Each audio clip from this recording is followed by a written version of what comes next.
Take Me Anywhere. Why did you end up making this film? What was the philosophy behind this? So, could you tell us like the main idea? So you just gave out your coordinates? It was Nasha's idea for. Well, go ahead. Yeah. There you go. It was my idea. I don't know, I think it was like kind of desire to do this road trip, but through internet and with people we don't know. And No, the horse piece. Yeah, Nasir done a piece a few years ago. Oh, the beginning? With the, yeah. Okay, I did the same thing, which has the same title with the horse. So like I was riding and the front was that the horse could take me anywhere.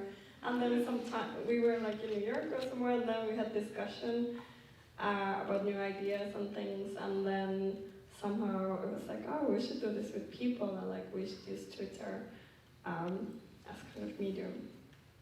Yeah, and it was just completely open. It was literally, you know, it wasn't just the States. You know, people could take us literally anywhere. We had no idea where we were going to end up, and we ended up doing, I think, over 10,000 miles through North America, through Canada, and ended up in Alaska. So she saw the last shot. It was in Alaska. So you tweeted your location? Yeah, we posted on Twitter and Instagram pretty much every day, usually at midday, but it varied depending on what situation we were in. But yeah, it was, I think the longest we had to wait for people to turn up was the first day, which was 40 minutes.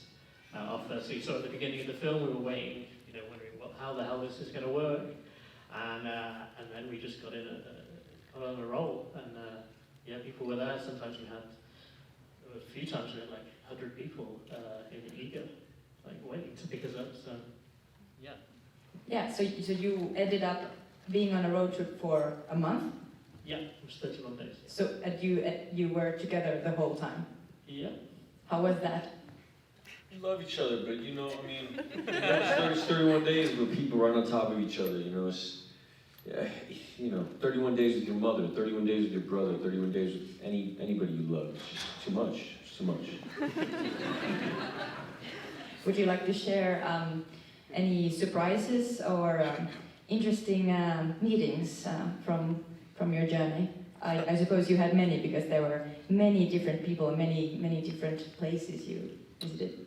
Okay, so let's be specific. What do you mean? More like what kind of story do you want to hear? What do you mean? Well, it can be anything. Like me and him got in a fist fight in Alaska. Okay, tell us about that. He's a stubborn man. He's a very stubborn man. I love him, but he's a very stubborn man. He's obsessed. You know? We mostly took it out on the camera. Obsessive. Yeah, we broke the camera. No, They broke the camera. Broke the camera. I don't know. Mark, like, you know, I really bonded with Mark. I still talk to Mark. Mark's the guy who had the gun in Arizona. And you gotta keep in mind, you know, this is pre-Trump America. It's not as I don't know, it's a fucking horror show now. It wasn't like that before.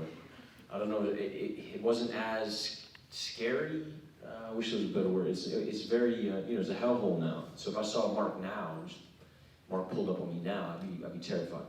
So we probably wouldn't have gotten in that car now. I mean, we wouldn't have. That's the truth. We wouldn't have now. That's the difference between the America then and now, is we wouldn't have gotten that car, and I probably wouldn't have connected with like a really good dude, you know. So yeah, that's a moment where I'm amazed at the time capsule in which, you know, we caught here. You know, like sorry cursing, with the hoverboards and all that. You know, it's like such a small window of time, and it's cool to have caught it. You know, America at that hoverboard. No, but you know what I mean? That's like a hoverboard. You know what I mean. I think my favourite like little snippet of time was, and it's briefly in the film there was there was remember Alison and Macy travelled all the way from Florida, and we were in Glacier National Park, which is like literally just about the furthest you can be away in the like mainland, and in the northeast, and they'd driven all that way and met us as we were kind of coming down from that mountain. And you see Alison in the film saying she hasn't seen snow before, and she got a selfie with us, and spent literally 60 seconds with us and was like, right, I've got to drive back now because I'm going to miss work, and they just drove back another week.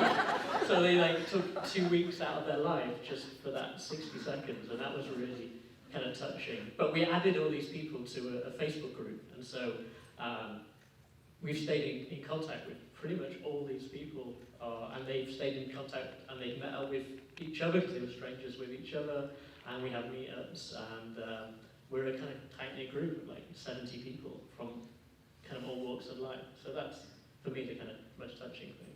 Yeah, but for like 2 years of Yep.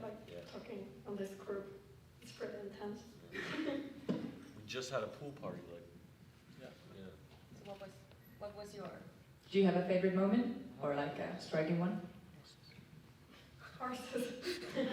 I don't have like one specific moment, but I think it was just I guess the journey itself, and yeah, people and horses. So you guys, you're a collective. So you've made a lot of performative acts together, and you've been to Finland before, haven't you? Across the street right there. Across the street. So you participated in R17 with your Alone Together project, and how many of you actually went there? So all of you have seen and talked with these people. More of you than I realized. Oh, whoa. Yeah, So the project took you to Lapland in the middle of nowhere, and you were in your separate cottages, and you were with video. You were in contact with people who came to Kiasma. So how was that? Could you tell us something about, because a lot of people visited Kiasma to come and sit with you, maybe sing or dance with you. What was the best moment? no way to answer that. That's not the question. Well, you can make the question and answer it by yourself. I mean, yeah, because best is just like all kinds of, no way to do that. I don't know. Mikko's diet plan is still a big part of my life. Still even now. Like Who is Mikko? He's in here. I don't know. There. Mikko! Anyway, I'm close to that dude. I love you, dude. For real, man. Could you share with us the diet plan? It don't matter. People can have their secrets, you know. I fucking do love you, though. I mean, not even on some no performance shit because the crowd's here or whatever, but you just fall in love with people, you know. You really care about people, and then, you know, that's really cool here. I guess, like, that's the coolest thing here. Yeah, no, it's true. It's the community that's built up, and they're here tonight, and like someone kept in touch with each other. Is it true that Finnish school children came to see you guys in the middle of the... Yeah, there were quite a few. I mean, there was... Well, that was a pain in the ass, to be honest with you. just because you're sitting there forever, and it's like, you know, they think you're not real for so long, and you're just like, I'm real, man, I swear to God, I'm real! And they're like, no, you're not. I thought you liked Finnish people. Everyone was a treasure. No, it's the babies, But then you had... Oh, that sounds terrible! Oh,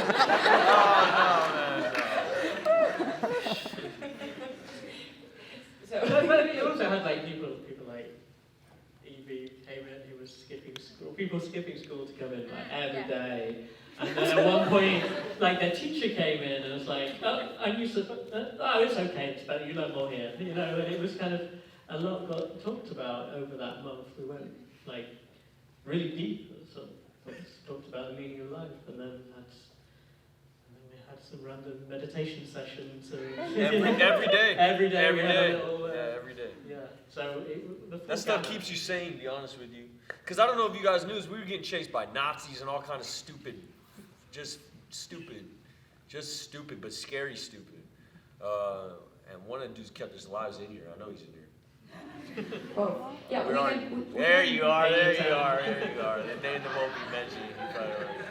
But yeah, anyway, just stupid stuff, man. Just stupid stuff. So You Just- mentioned the Nazis chasing you. Yeah. You're talking about Trying to kill us, for real, yeah. Trying to kill us, threaten us, all kind of misogynist, crazy, rah-rah, wild stuff. So you mentioned Trump before.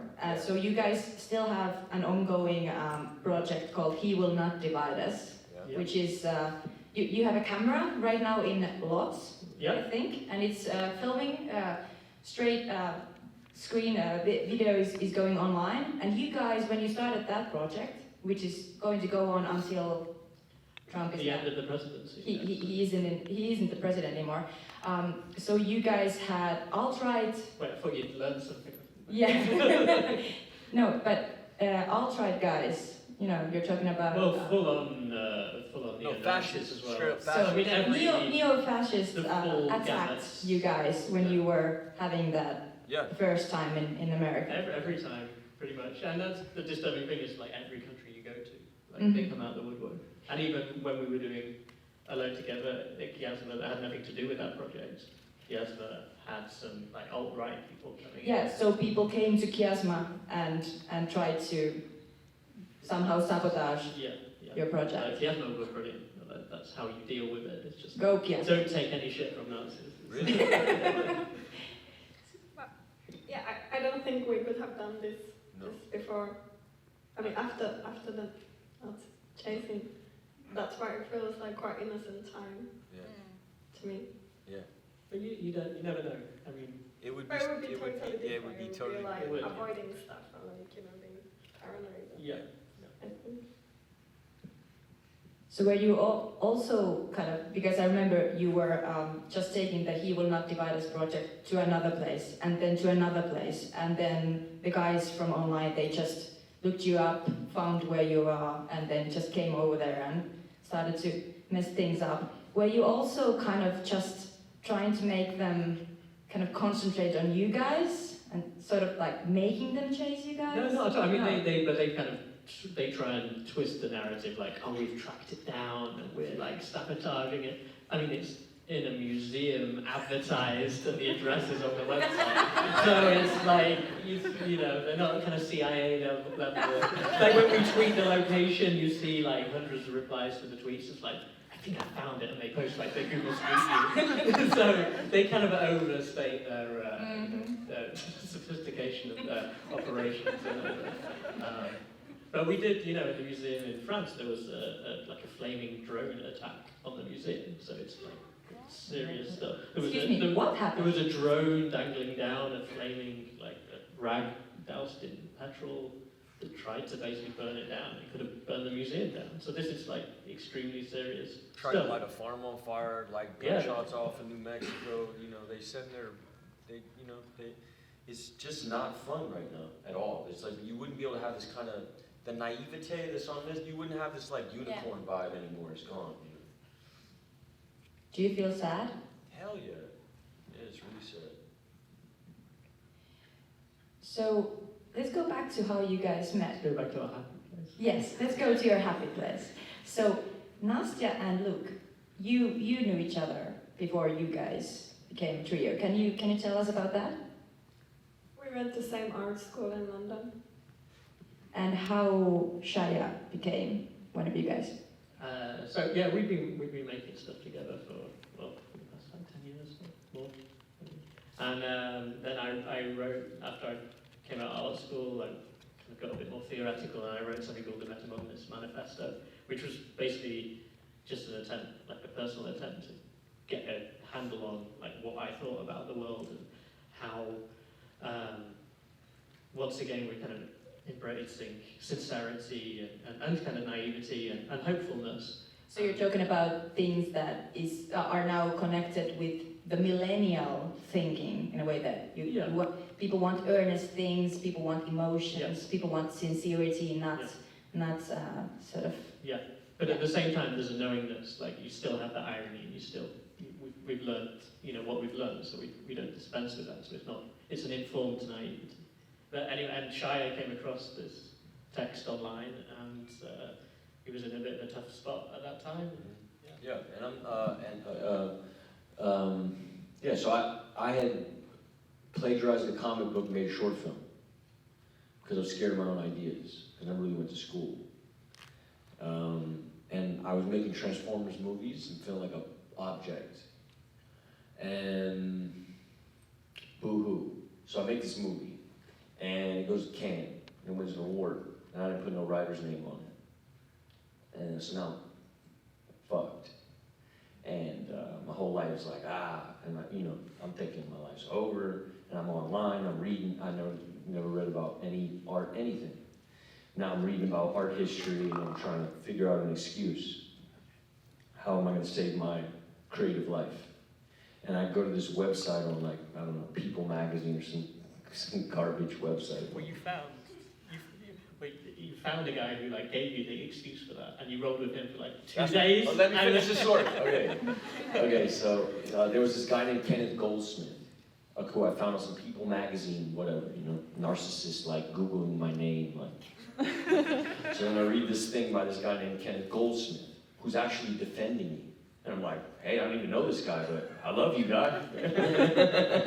So I was like, hey man, what are you talking about? And he's like, hey, yeah, there's no problem stealing ideas. I'm like, really? Explain it to me. So he's like, yeah, I teach this thing at Penn University called uncreative writing, and I'm a doctor. And I'm like, hey, you're a doctor? Fuck yeah, I'm with you, man. Fuck these people, Yeah, uncreative writing, full tilt. So I'm online, and I'm like, I'm typing in stuff like, I'll just start tweeting these apologies that aren't even mine.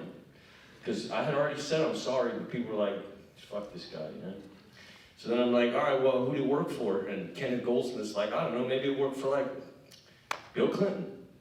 And I was like, yeah, you're right, it did work for Bill Clinton. So I go on Bill Clinton's thing, I just copy-paste his apology and put it on my Twitter. People are like responding to it in a different way. Just kept doing that every day. I wound up like, Lil Wayne, Justin Bieber, and all just Nelson Mandela, all over the place, And then I had an email. So I don't think Nelson Mandela apology. No, I think there was one. Anyway. So I wound up getting his email on another site which was commenting on that. He was commenting on, they was like, hey, do you think this is art? And he had written that metamodernist manifesto. And he had started commenting on that uncreative writing thing, sort of saying like, hey, that has a low ceiling. Like I get what that is, but that has a low ceiling, right? I don't know what you wrote verbatim, but something like that. Like he wasn't totally behind it, and he was kind of critical of it, and he sounded smart. I'm like, who is this guy? I click on his name, and I go to his metamodernist manifesto, and it's written like really highbrow, like you had to go to some frou-frou university, right? And I'm reading, I'm like, I don't get it, man. What is this word? I'm looking up words, like, fuck this guy, I hate this guy already, And I never read a manifesto in my life. So I get to like the 8th line or 7th line that says, error breeds sense, and I started crying. Don't know why. I'm a sensitive character, and I was in a wild spot, and error breeds sense felt like the answer, So I'm like, hey man, tell me more. I'm out here in London, and so I wound up linking up with him at his house, shooting Fury. That's a whole nother story, I'm not gonna bore you with it, but we clicked really hard. He's like, hey, I'll work with you if you can get down with Nastya and Nastya can get down with you. And so I'm like, okay, that's a whole nother loop, hoop to jump through. So I write Nastya, I'm like, hi, my name is Shai. She's like, cool, let's meet up. So I inform myself as to her work. I see that as very different than anything I know about. We all get in a room, we start like trading stories. And we get to LA and keep trading stories, keep hanging out. They get to know me even more. They see me fuck up a little bit. They're still cool with me. And I feel comfortable, you know what I mean? We're all like becoming friends. And we start talking ideas out loud. Long story short, here we are. Pretty much, yeah? Yep.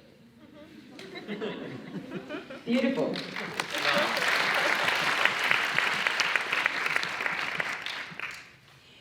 So, can you tell us a little about your dynamic? We just saw the film that was mostly filmed by Luke, I think. Yeah. Yeah. Slow down, Cavalier. That's not true. That's not true. That's just not true. That's just not true. Everyone were having the camera on the trip. Look, we're all narcissists, so we all gotta watch each other. You know what I mean? All right. But do you guys have some roles that you usually play in these? It jumps around. It jumps around. Yeah. It does jump around. Basically, he pretty much edited this. We all made edits. His edit was the best we agreed upon, yeah? But we all threw stuff in. In terms of filming it, we all filmed pretty much. Luke just hates being on camera. But we would throw it around. It's quite egalitarian. It'd be like, hey, you want to film right now? I mean, there was some bits in it that was the point actually of, like, we took this funky little digital Polaroid camera that looks like an old Super 8 camera, and it would be a real kind of nice icebreaker as well, because it looks like it's like this kind of silver thing, and it looks like a kind of pistol grip gun thing, and you could just like hand it to kids, and everyone was filming everything. So there's quite a few shots in there that were just filmed by, like, we don't even know who filmed them, just whoever was holding the camera. So it's nice. It was a real icebreaker as well. So, but Luke is the photographer. I mean, like his trade before we all got together, we all had our like special skill set. He knows how to frame stuff. So the themes that you kind of meddle with in your art are usually connected with people, or kind of like connectedness, and maybe social media or internet, and how to connect with people via that media. Could you tell us more about your ideas on that? Maybe Nastya? Yeah, I think it's all about that, like creating these connections between people or between strangers or people who don't know each other, and like see where it goes from there. Like I feel, maybe we all feel like it's not like we just put out this idea or like framework for something to happen, and then the people who come to our stuff and who's interested to create something, they're like co-authors, and they create the thing with us, the kind of final piece. I don't feel it's like it's us and we do this and then there are others. I feel it's this like whole massive thing that happens with lots of people. So I think that's something that happens in all of our work. And congratulations, you have been chosen as the Young Artist of the Year in 2019.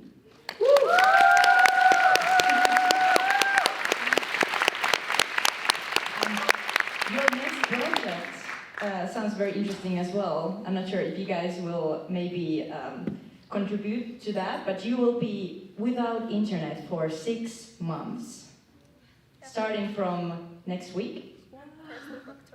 1st of October. So, how are you guys gonna help her do that? So, it involves a lot of letter writing with various people and professionals. I invited several people to write letters with me, and then I'll be in this specific studio for 6 months, and we organize like seminars and workshops and things like that. So it's very involved with people. So I hope they'll come to see me and call me and stuff. During 6 months? Yeah. Okay. Should we have questions from the audience? No, you don't. No, you Do you can't guys ask have questions? You cannot ask one. No. This is the dude who saved our lives. Who basically. Okay, go ahead. Ask your question. Go ahead, guys. I mean, I know a little bit, but can you tell me about your storyline of your edit? Of my edit of this? Yeah. Listen, man. When we got off the thing, I love these people up here, yeah? Really, like, these are my best friends, pretty much. And when we got off this road trip, me and Luke were not talking. It wasn't even a joke. Like, we were just done, dude. We had a fist fight in Alaska, and that was it. I was like, bro, what's that? Not a fist fight, a little wrestling match, you know what I mean? Like, something like cute, you know? But emotionally, like, taxing, man. It was like, to be honest with you, it was really like, it was terrible, really terrible. We weren't talking for a long time, and then we both walked away with hard drives. You know what I mean? So everybody's gonna go write their own song. And my dismount was dark. My dismount was like, okay, bro. But you Okay. went straight into it. I went right into cutting. I needed Yeah, 'cause like 2 months to decompress. we all got hard drives and went to go make our cuts. I had no distance from it. I had to cut right away because I was getting ready to film a tennis movie about rage. So, so I'm getting ready to play John McEnroe. I'm watching a lot of John McEnroe videos. I'm sitting in a room on a treadmill, like I'm going nuts. Yeah, I'm just playing tennis. I'm making this cut, and I'm hating this dude. I'm just my college is like crazy. Anyway, so yeah, it couldn't be used. It was dark. I found the darkest moments of like every day. And they would go on and on and on. There was no cut. Oh, it was like an hour and a half. These breathy moments. It was just go on and on. You ever see Hunger? Where it's just like the priest is sitting there and it's just like it's forever. You know what I mean? It's like a 60. It's forever. Anyway, so yeah. Long story short, some of the stuff's in there. Like there's some stuff that's still in there. Some music choices and like some of the chops, but for the most part, it's Luke's vibe. You know what I mean? It's the vibe. It's much more playful, light. There was a lot of like Brockner way in there. And I think, That was you. yeah, but I think once the soundtrack really once we found Brockner way collectively, we all kind of like agreed on it. Because Brockner way was in Not Just Cause. Once Brockner way came in, he became like sort of the playful like starting point, and then everything else everyone walked away. She had another project, I had another project, Luke locked in, and then we saw his cut, and it was like sort of unanimous. We actually saw he's still cutting it, and we were in the cabins. When we got out the cabins, we saw the cut, and it was fire. I mean, if you want the true stuff, it really gets crazy with having the cabins. What happened with the cabins in this country is so insane that I really can't even talk about it. Please do. Yeah, no, we know. Raise the mic. That's why I said don't ask, because really now I want to go there. Someone asked about the cabin. Because now I really want to go there. Oh man, no, let's not do that. Yes, it was Jacob's try. Like it was mostly like the fear for me going into it as like being kind of terrified of guns in America. It was like always, are we going to get shot? But also, like the reality, I think the most dangerous thing was people and 18, 19-year-olds had been driving like solidly for 3 days without any sleep to pick us up. And then they got so excited and got us in the car and were like texting their friends and like not looking where they were going and falling asleep. And so yeah, this one, Jacob, who's in there, the guy with the guy in the campfire, on the way to the Grand Canyon, I think he nearly killed us at least twice, going into head-on traffic, and we were like, we love hey, Jacob. yeah, we love Jacob. Hopefully his driving's improved a little bit. Yeah, I was gonna say like drivers, definitely. That was the hairiest man. I did see I think we all saw our life flash before our eyes at least one point. Or just disengaging with certain people, certain people on the road where you... Disengaging? Yeah, just like, leaving stuff. Yeah, it's hard to leave people. Not scary. Yeah, not scary. I mean, well, sometimes scary too, actually. Yeah. There's talk about Trump's America. So, what do you think of Sacha Baron Cohen Who's America? I haven't seen it yet. What is that? It's his TV show. You can see some clips on YouTube. It's good. It's brilliant. I think it's brilliant. Cool. This is my opinion. I'm ignorant. I'll go do it. I'll watch it. There's 7 episodes in HBO. Okay. I'll go watch. Yeah, Sacha Baron Cohen is pretending to be a bunch of guys, and he just fools people who are, Trump supporters, right? Oh. Politicians. Yeah, that's awesome. Yeah. The thing about that is that he's not even trying, the makeup is so unbelievable, and he doesn't even have to try and he just dupes them. And these people are so eager to go on camera, and these people are politicians and stuff. Whoa. He's not, his acting is terrible, and I think deliberately so, and it's like, how am I getting away with this? Like, he's basically saying that to their faces. That is, What was the question? About the Sacha Baron Cohen, what's he called? Trump? Who is America? Who is America? Who is Yeah, America? the TV series. Yeah. Can I just ask, from that point on, Trump's America now? You were talking a little bit about that, but how do you see, the midterm elections are coming? How do you see the future?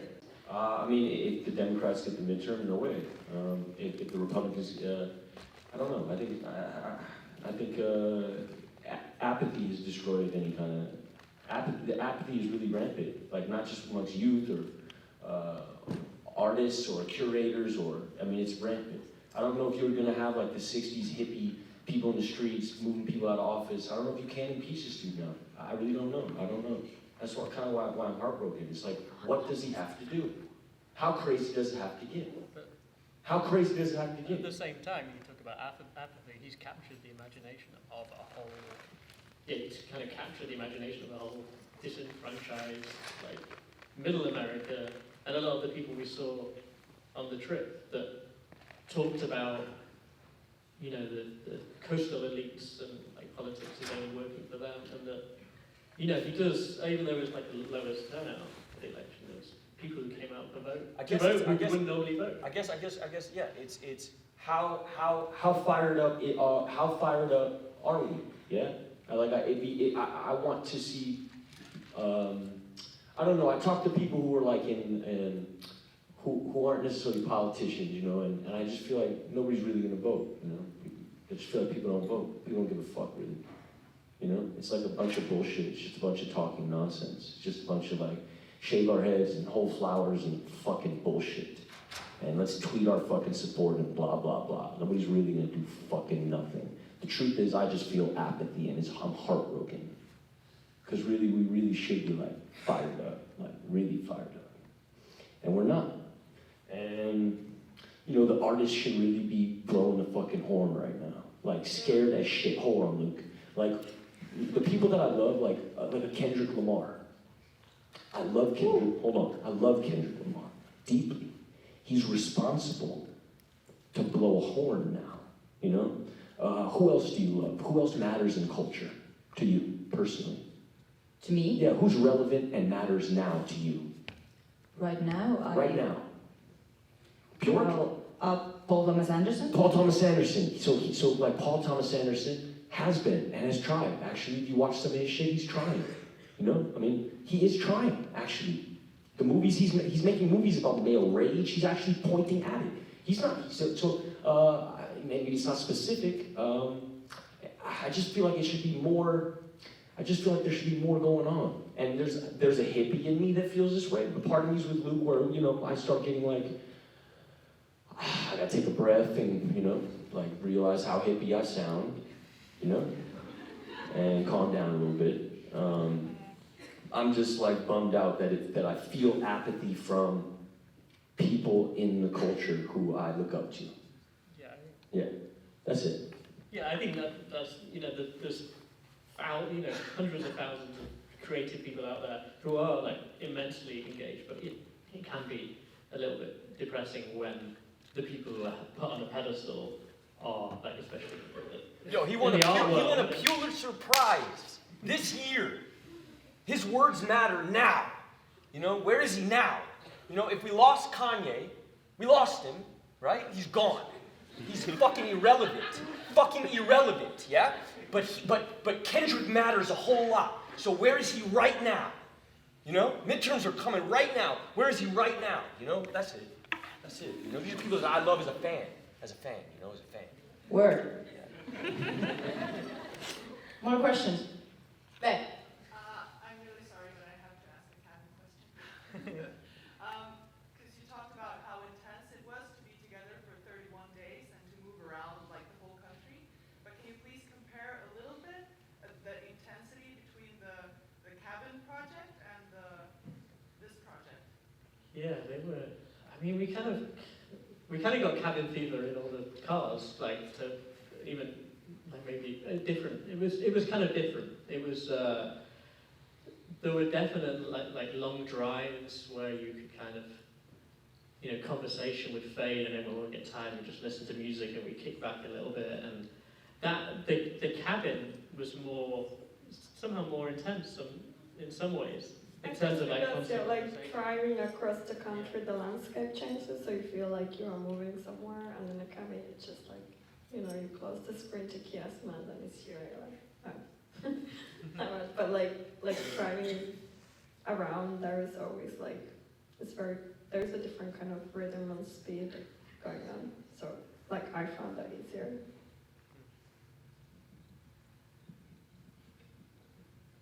More questions? Yep, up there. Hi, I'm Katariina from the Finnish Institute in London. Hi guys. Hi.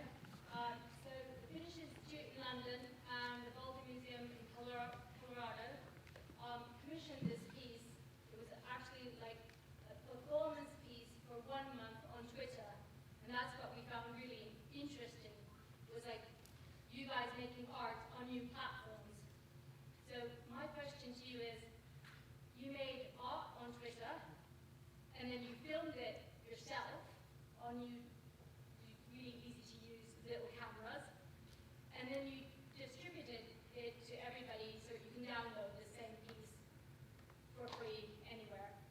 So how do you think new technologies are making art more accessible, or is making it more democratic, or is it just like making it diluted so that anybody can pretend to be an artist?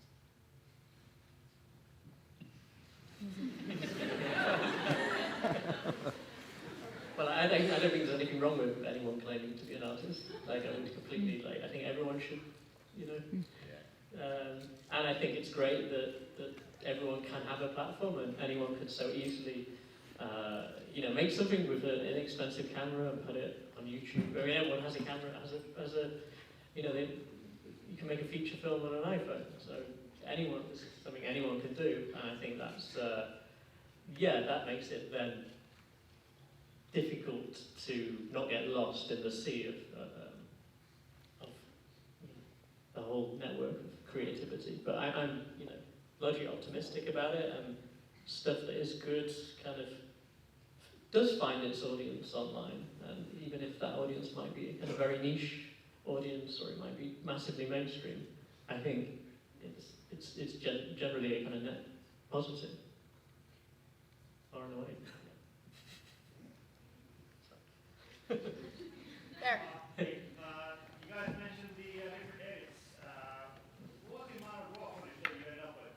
And is there anything missing, like from Nasia or Shai's perspective, from Luke's edit that you might have wanted to include? I know we had like 100 hours of footage or something, and 300 hours of audio, so it was a lot. But I mean, Ira looks at it like we all watched it a million times, so we like commented and discussed. So it wasn't like, boom, this is it. It was like, I guess, like a beginning. Okay, we work on this thing, and then this is what came out, and we were all like totally happy with it. There were sequences we all loved, you know. We had already put like a couple sequences on the board that were definites, you know, and it was just small things. But yeah, there's stuff I wish that was in there. Yeah, I was like, I want these horses, I want this, I want that, like, you know, and how it works with what Shia and those ones. And it was still a conversation. How long were the cuts? The different ones? Yours was an hour and a half. Mine was like an. But Shia's was exactly 1 hour, 30 minutes, and 0 seconds. I come from a different world, man. Okay, I'm getting, what, 5? Okay, cool. So, just a few more questions. There. Did you talk about politics with people, and did you face any like serious disagreements? We had the one guy who was the member of the Young Republicans. We had a long Oh, he was cool. political. Yeah. It was. I think we might have kind of talked him out of voting for Trump. So, it was. There was nothing ever. There was never any like. Everybody was quite open to having conversation at this point. It wasn't like nobody was trying to flood the zone or gaslight or these kind of conversation tactics that are non-conversation tactics, where you just can't even have a conversation anymore. You could actually have conversations. I remember I wasn't with this young Republican dude he's talking about. I didn't even like him as a person. You know, they got along great because me and Luke are opposites. So sometimes he really vibes with people I can't deal with, and that's okay. Sometimes I get down with people he doesn't, and sometimes the car will just give way to that relationship. You know what I'm saying? Where like me and Nasha will just be in the back, sort of respectfully giving them their time because we see clicking happening. And me and Nasha have been in the car for 30 days and not seen that kind of clicking happening. And now we're rooting for that clicking, so we're quietly being part of the relationship, just being present, like ministry of presence, and like cheerleading the relationship. Even though I don't mess with that dude, but you're like, oh, but they click though. I remember that. I seriously remember that. We were talking about football, so that's at least you so now I know. Okay, one last question. There.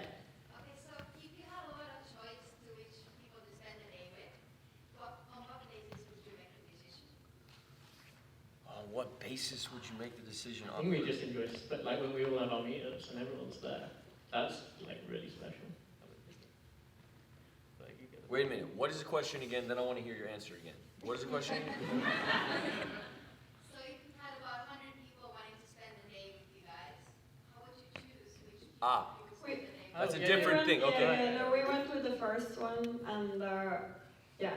Well, so often it became like very, like everyone, like, it became more serious when we had like three cars turn up and they all really wanted to take us somewhere, but they would kind of work it out amongst themselves, and it became quite democratic. Yeah, it was more like, okay, like we go to the first car who came, but let's all drive to this location and hang out there, like that kind of thing. But there also came a point where it was like, who's gonna drive? Who wants to go the furthest? You know, because we were at one point we were looking at the map, not making any headway, going in a circle. You're literally just going in a circle in Colorado for days.